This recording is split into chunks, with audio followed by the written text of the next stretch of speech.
नमस्कार, मैं हूं पल्लवी सिंह और आप मेरे साथ देख रहे हैं आर्य न्यूज। बुलेटिन की शुरुआत करेंगे इस वक्त की बड़ी और अहम खबर के साथ। नोएडा से इस वक्त की बड़ी खबर सामने आ रही है, जहां बादलपुर में बदमाशों का आतंक देखने को मिला है।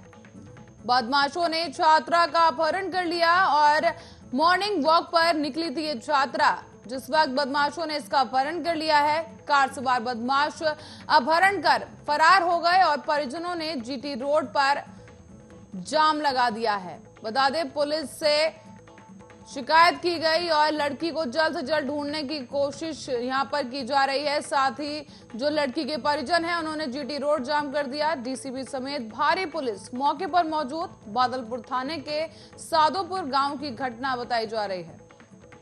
बड़ी खबर इस वक्त की, दिन दहाड़े एक लड़की को मॉर्निंग वॉक के दौरान अपहरण कर लिया गया, जिसके बाद परिजनों ने किया चक्का जाम और पुलिस से की लड़की को ढूंढने की अपील। इस मौके पर भारी पुलिस बल इस वक्त तैनात। जीटी रोड किया गया जाम और इसी बीच बदमाश फरार हो गए हैं, जिनकी तलाश की जा रही है।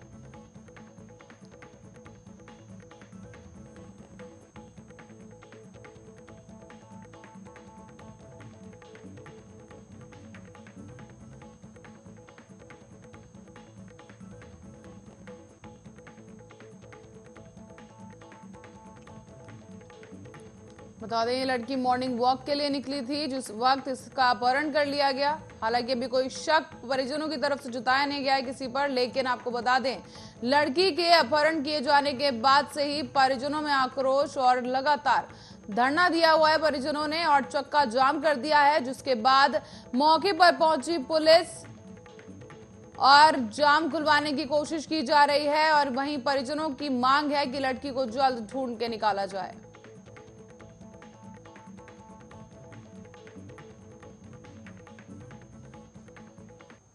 और कोरोना वायरस संक्रमण के मामलों में उतार चढ़ाव जारी है। देश में 4 दिनों के बाद एक बार फिर से नए कोरोना मामले 30,000 से ज्यादा दर्ज किए गए। गुरुवार को सुबह स्वास्थ्य मंत्रालय की ओर से जारी किए गए ताजा आंकड़ों के अनुसार पिछले 24 घंटे में 30,570 नए कोरोना संक्रमित केसेस सामने आए, जबकि 431 कोरोना संक्रमितों की जान चली गई। इसी बीच आपको बता दें कि करीब 38,303 लोग कोरोना से ठीक भी हुए हैं, यानी कि करीब 8,164 एक्टिव केस कम हो गए। कोरोना महामारी की शुरुआत से लेकर अब तक कुल 3,33,47,000 लोग संक्रमित हो चुके हैं। इनमें से 4,43,928 लोगों की मौत हो गई है। और अच्छी बात यह रही कि अब तक 3,25,60,000 लोग ठीक होकर घर लौट चुके हैं। ऐसे में देश में कोरोना के एक्टिव केस की संख्या 4 लाख से कम है। कुल 3,42,923 लोग अभी भी कोरोना वायरस से संक्रमित हैं, जिनका इलाज जारी है। ऐसे में केंद्रीय स्वास्थ्य मंत्रालय ने बताया कि 15 सितंबर तक देश भर में 76,57,17,000 कोरोना वैक्सीन के डोज दिए जा चुके हैं। बीते दिन करीब 64.51 लाख टीके लगाए गए। और वहीं भारतीय आयुर्विज्ञान अनुसंधान परिषद की ओर से जो आंकड़े ताजा किए गए हैं, उनके हिसाब से अब तक करीब 55 करोड़ कोरोना टेस्ट किए जा चुके हैं।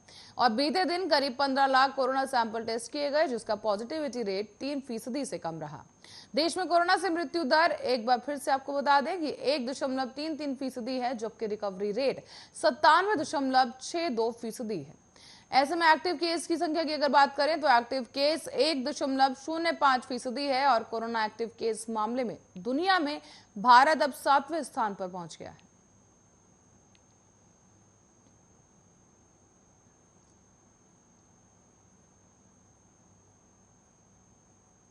और गुजरात में आज भूपेंद्र पटेल के मंत्रिमंडल का शपथ ग्रहण समारोह आयोजित किया गया है। खबर यह है कि रूपाणी कैबिनेट में शामिल रहे मंत्रियों को हटाया जा सकता है और इसी वजह से शपथ ग्रहण समारोह बुधवार को बार बार टलता रहा। पहली बार विधायक बने भूपेंद्र पटेल ने मुख्यमंत्री पद की शपथ ली, लेकिन अब मंत्रियों की शपथ पर पेच फिलहाल फंस चुका है। ऐसे में पहले मंत्रियों का शपथ ग्रहण समारोह बुधवार दोपहर में किया जाना था, फिर इसे शाम तक के लिए टाल दिया गया और अब ये शपथ ग्रहण समारोह आज दोपहर 1:30 बजे किया जाएगा। दरअसल नए सीएम भूपेंद्र पटेल पूरे मंत्रिमंडल में बदलाव चाहते हैं। इसको लेकर गुजरात बीजेपी में तनातनी भी तेज हो चुकी है और बड़ी खबर यह रही कि मंत्रिमंडल में नए चेहरों को प्राथमिकता दी जाएगी। महिलाओं की संख्या भी बढ़ाई जा सकती है। जातीय समीकरण को बिठाने के साथ ही साफ सुथरी छवि के नेताओं को तवज्जो देने का प्लान है। माना यह जा रहा है कि सभी पुराने मंत्रियों को हटा दिया जाएगा और भूपेंद्र पटेल सरकार की नई कैबिनेट में 26 से 27 मंत्रियों को मंत्री पद की शपथ आज दिलाई जा सकती है। करीब 15 महीने बाद बीजेपी के सिर के ताज गुजरात में चुनाव है और ऐसे में बीजेपी आलाकमान किसी भी हाल में कोई भी रिस्क नहीं लेना चाहता और पुराने मंत्रियों को हटाकर सरकार एक नई छवि को पेश करना चाहती है, जो कि एक रणनीति का हिस्सा माना जा रहा है। हाईकमान को उम्मीद है कि देर सवेर ये विरोध भी अब थम जाएगा और सब मिलकर भूपेंद्र पटेल के नेतृत्व में जोर शोर के साथ काम शुरू कर देंगे।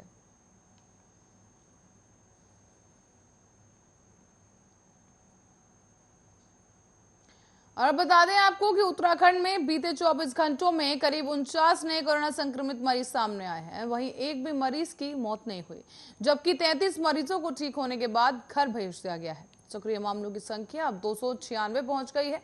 स्वास्थ्य विभाग की ओर से जारी किए गए बुलेटिन के अनुसार बुधवार को 2 जिलों रुद्रप्रयाग और टिहरी में एक भी कोरोना संक्रमित मरीज नहीं मिला है। साथ ही अल्मोड़ा, बागेश्वर, चमोली और नैनीताल में 1-1, चंपावत, हरिद्वार और नैनीताल में 2-2, देहरादून में 10 और पौड़ी में 20, पिथौरागढ़ में 4, उत्तरकाशी में 5 कोरोना संक्रमित मरीज मिले हैं। प्रदेश में अब तक कोरोना के कुल संक्रमितों की संख्या अब 3,43,310 हो गई है। इनमें से 3,29,554 लोग ठीक भी हो चुके हैं।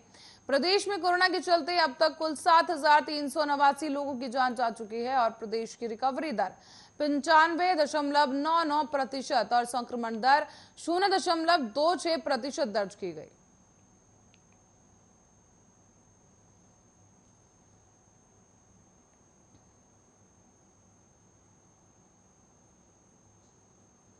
और अनगिनत मुसाफिरों को उनकी मंजिल तक पहुंचाने वाली एयर इंडिया को बहुत जल्द ही अपनी नई मंजिल मिलने वाली है और बहुत मुमकिन है कि एयर इंडिया की फिर से घर वापसी हो जाए। सरकार ने एयर इंडिया को बेचने के लिए बोली मंगाई थी, जिसकी मियाद बुधवार को खत्म हो गई है। अब टाटा ग्रुप और स्पाइस जेट के चेयरमैन अजय सिंह ने एयर इंडिया को खरीदने के लिए आखिरी बोली लगाई है। साल 2007 में इंडियन एयरलाइंस में विलय के बाद से ही एयर इंडिया कभी नेट प्रॉफिट में नहीं रही। ऐसे में एयर इंडिया में मार्च 2021 में खत्म तिमाही में लगभग 10,000 करोड़ रुपए का घाटा होने की आशंका जताई गई है। कंपनी पर 31 मार्च 2019 तक कुल 60,074 करोड़ रुपए की कर्ज था और अब जो भी एयर इंडिया को खरीदेगा उसे इसमें से 23,286.5 करोड़ रुपए का कर्ज बोझ उठाना होगा। मौजूदा समय में एयर इंडिया देश में करीब 4400 और विदेश में 1800 लैंडिंग और पार्किंग स्लॉट को कंट्रोल करते हैं।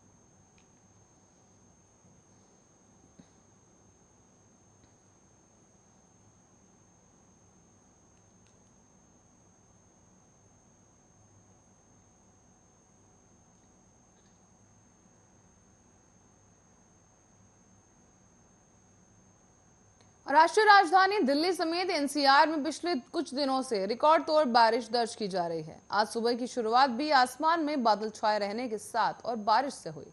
मौसम विभाग के मुताबिक अगले 2 घंटे के दौरान दक्षिणी और दक्षिण पश्चिमी दिल्ली, औरंगाबाद, पलवल के अलग अलग स्थानों के पास क्षेत्रों में अब हल्की से मध्यम तीव्रता की बारिश हो सकती है। बता दें कि बारिश के कारण मौसम काफी ज्यादा सुहावना हो गया है और इसी के साथ ही आपको बताते चलें कि दिल्ली एनसीआर में मौसम विभाग की तरफ से ऑरेंज अलर्ट भी जारी किया गया है।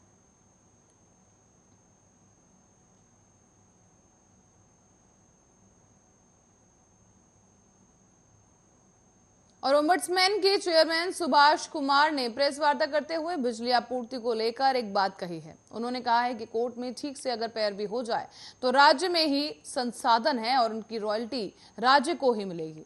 दरअसल उत्तराखंड में इस वक्त बिजली की आपूर्ति पूरी करने के लिए बाहर से बिजली खरीदनी पड़ती है, जबकि कोर्ट में ठीक से पैरवी हो तो 1200 मेगावाट बिजली राज्य में मुफ्त में मिल सकती है। बताते चले आपको कि ओम्बड्समैन के चेयरमैन सुभाष कुमार ने बताया है कि कोर्ट में ठीक से पैरवी होने पर राज्य में जो भी संस्थान है उनकी रॉयल्टी राज्य को मिलेगी। उत्तराखंड राज्य 9 नवंबर 2000 को यूपी से अलग हुआ और टीएचडीसी का मुख्यालय ऋषिकेश में है, जिससे टीएचडीसी के उत्पादन बिजली से 25% रॉयल्टी राज्य को मिलनी चाहिए। हालांकि अभी ये रॉयल्टी यूपी को मिल रही है और ये मामला सुप्रीम कोर्ट में चल रहा है। साथ ही आपको बताते चलें कि THDC लिमिटेड राज्य और देश में स्थित अपने पावर हाउस से करीब 4300 मेगावाट बिजली का उत्पादन करता है, जिसका 25% राज्य को मिलना चाहिए।